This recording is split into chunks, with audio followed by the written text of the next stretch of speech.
Bismillahirrahmanirrahim. Assalamualaikum warahmatullahi wabarakatuh.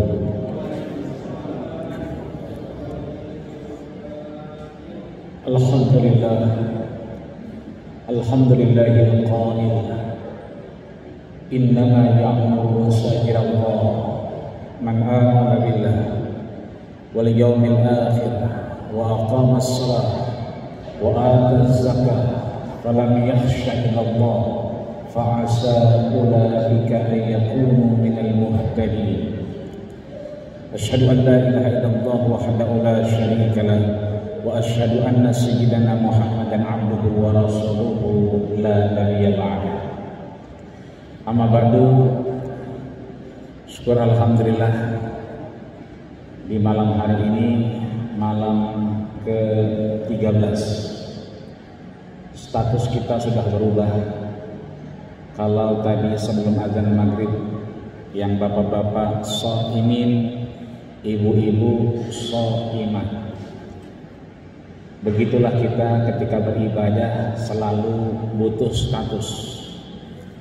Kalau laki-laki shaimin karena dia muzakkar, kalau ibu-ibu shaimah karena dia adalah muannas. Yang repot kalau setengah laki setengah perempuan, shaimin kagak, shaimat juga kagak, akhirnya dia jadinya shaimut. Dan jam ini, menit ini, detik ini berubah lagi status kita. Hari ini tadi alhamdulillah kita sudah melakukan salat isya berjamaah. Man shallal isya fi jama'atin, siapa yang salat isyanya berjamaah, maka dia seperti salat setengah semalaman suntuk. Esok hari subuhnya berjamaah lagi, maka semalaman suntuk. Syukur alhamdulillah kita diimami oleh guru kita yang mulia Al-Mukarram Al-Ustadz Ayahanda Bapak Haji Sa'aya Musa, yang syukur alhamdulillah sehat, segar bugar. Saya sejak corona mendera tidak ketemu beliau. Terakhir ketemu saat beliau menikahkan anak beliau, sepertinya sudah setahun lebih. Corona saja sudah ulang tahun. Artinya melihat beliau senang luar biasa, mendengar suaranya hati tenang. Salah satu suara yang kita kangenin. Saya termasuk yang kangen dengan suara beliau. Biasanya kalau nggak di sini dengarnya di Komplek Bulog di Kuningan ya. Tapi karena keduanya nggak ketemu, syukur alhamdulillah malam hari ini nikmat luar biasa. Kita di malam ke-13 bertemu dengan beliau. Mata Allah tulah hayat ini. Mudah-mudahan Allah bahagiakan dunia akhirat kelak tentunya, amin ya rabbal alamin. Juga kita jamaah Masjid Al-Balak insyaallah yang status kita sudah berubah menjadi dari shaimin dan shaimat menjadi muftirin dan muftirat.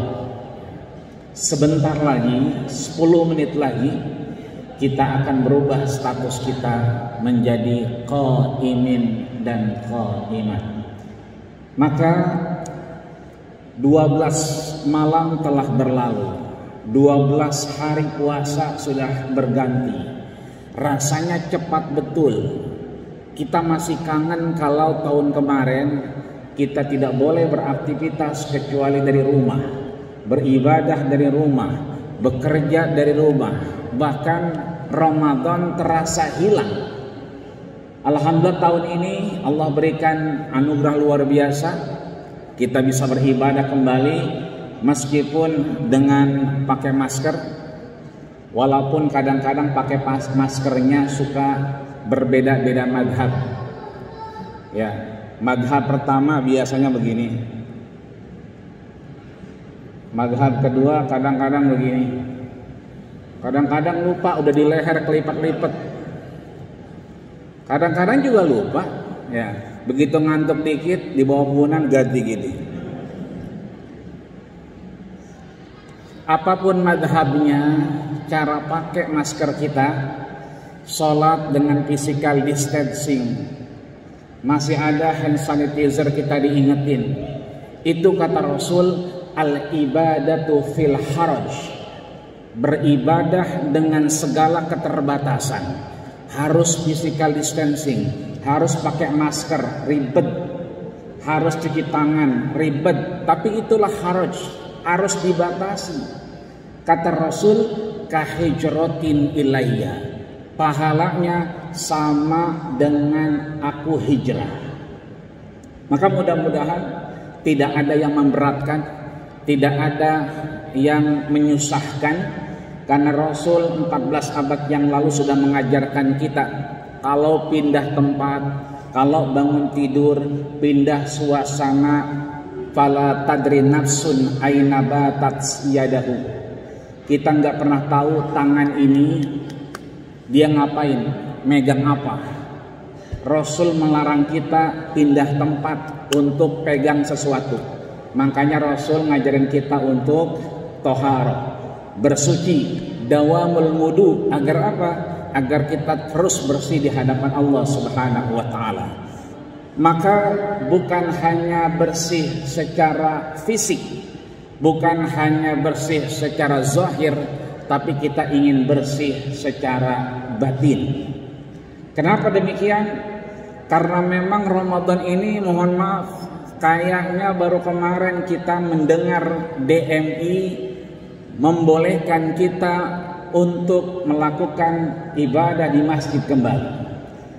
Rasanya baru kemarin MUI memberikan resolusi mempersilahkan kita melakukan aktivitas tarawih.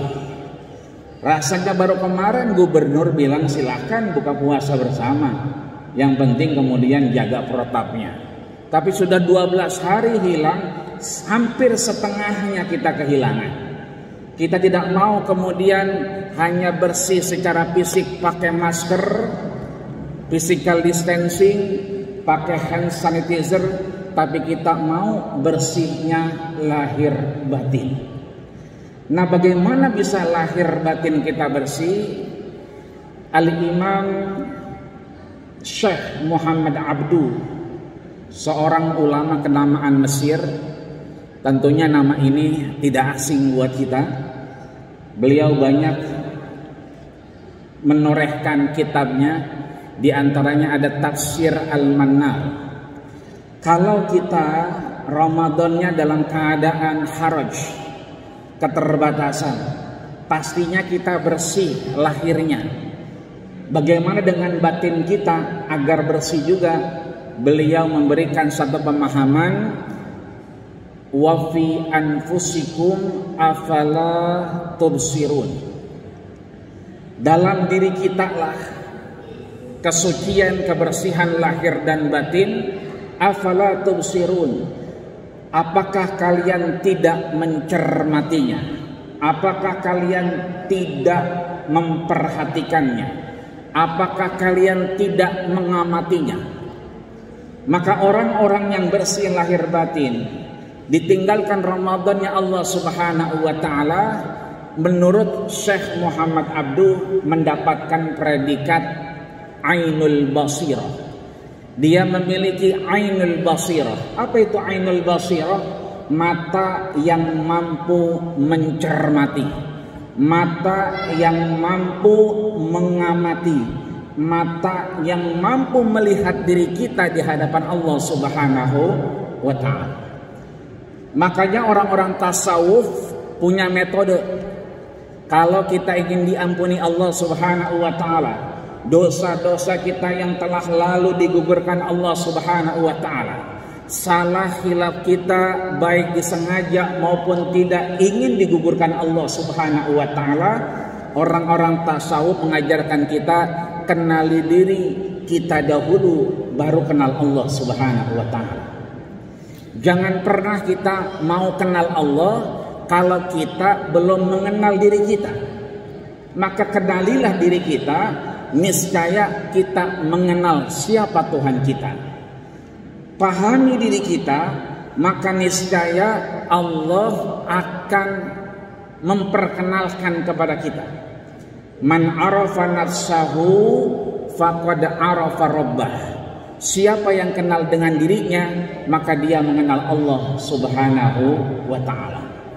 Pertanyaan besarnya, bagaimana kita mengenal Allah Subhanahu wa ta'ala sehingga bersih lahir kita, bersih batin kita, diampuni kita oleh Allah Subhanahu wa ta'ala. Yang boleh jadi Ramadan ini wallahu alam, kita nggak pernah tahu apakah Ramadan terakhir di hadapan Allah Subhanahu wa ta'ala. Maka Syekh Muhammad Abduh dalam tafsir Al-Manarnya mengajarkan kita 4 langkah. Apa itu? Yang pertama, ahlu dzikri, ahlu mujalasati. Yang kedua, ahlu taati, ahlu karamati. Yang ketiga, ahlu syukri, ahlu ziyadati. Yang keempat yang luar biasa, ahlul maksiyati la amnuhu taubah. Apa itu? Yang pertama, ahlu dzikri, ahlu mujalasati.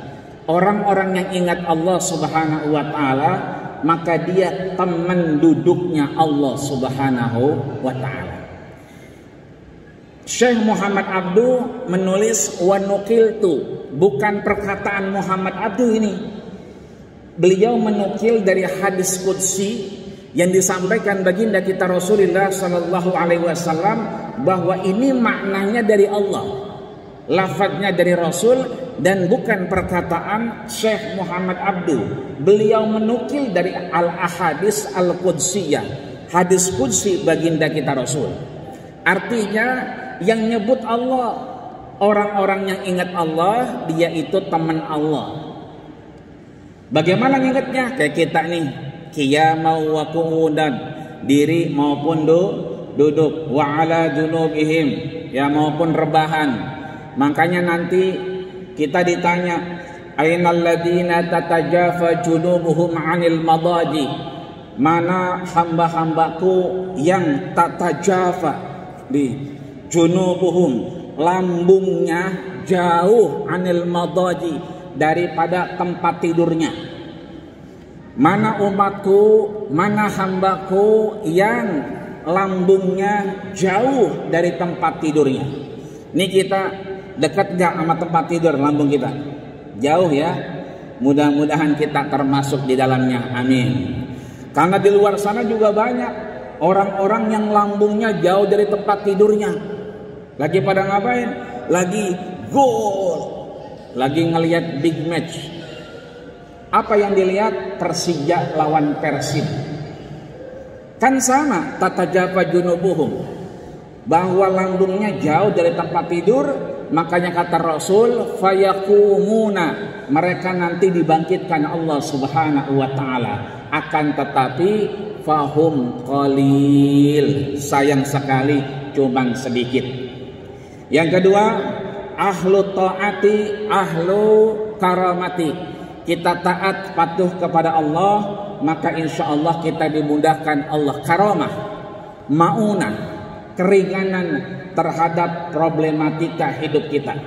Nggak usah dipusingin kalau mudik nggak boleh, atur aja tanggal mainnya. Yang penting selamat pergi, selamat pulang. Yang penting pakai prokes untuk kemudian ada maslahat. Kalau memang duitnya tipis, ya udah di Masjid Al-Balad aja, jangan kemana-mana. Sebab apa?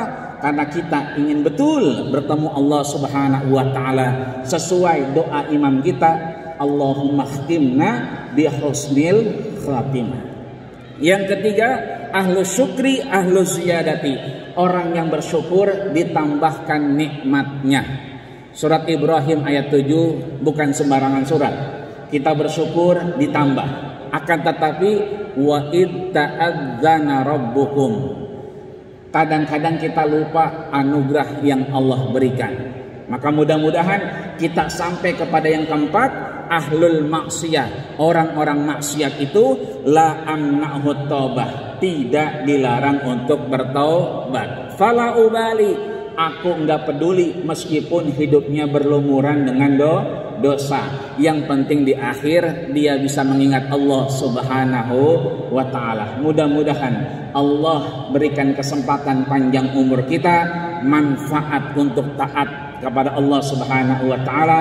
Andai tidak ada manfaat, selesai, rezeki sempurna, mudah-mudahan kita bisa menghadap Allah sesuai dengan doa imam kita dalam keadaan husnul khatimah. Amin ya rabbal alamin. Sekian, kurang lebihnya mohon maaf. Assalamualaikum warahmatullahi wabarakatuh.